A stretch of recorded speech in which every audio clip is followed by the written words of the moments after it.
ಚಿಹ್ನೆಯನ್ನು ಬಳಸಲಾಗುತ್ತದೆ. ಉದಾಹರಣೆ: ಆಕಾಶದಲ್ಲಿ ನಕ್ಷತ್ರಗಳು ಮಿನುಗುತ್ತವೆ.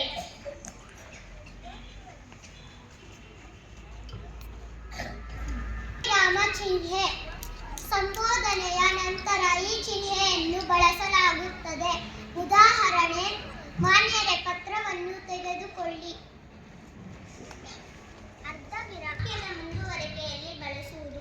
ಉದಾಹರಣೆ: ಗಾಳಿ ಬೀಸಿತು, ಮಳೆಗರೆಯಿತು, ಆದ್ದರಿಂದ ಕಾರ್ಯಕ್ರಮ ನಡೆಯಲಿಲ್ಲ. ವಿವರಣೆ ಚಿಹ್ನೆ ಒಂದು ಅಭಿಪ್ರಾಯದ ವಿವರಣೆ ಮುಂದಿನಂತೆ ಇದೆ ಎಂದು ತೋರಿಸುವಾಗ ಬಳಸಲಾಗುತ್ತದೆ. ಉದಾಹರಣೆ: ಶಾಲಾ ಪತ್ರಿಕೆ, ಶಾಲೆಯಿಂದ ಹೊರತರುವ ಪತ್ರಿಕೆ. ಭಾವಸೂಚಕ ಚಿಹ್ನೆ ಅಚ್ಚರಿ, ಕೆಂದ, ಸಂತೋಷ, ವಿಷಾದ ಇತ್ಯಾದಿ ಭಾವಗಳನ್ನು ಸೂಚಿಸಲು ಬಳಸುವುದು. ಉದಾಹರಣೆ: ಅಬ್ಬಾ, ಎಷ್ಟು ಅದ್ಭುತವಾಗಿದೆ ತಾಜ್ ಮಹಲ್.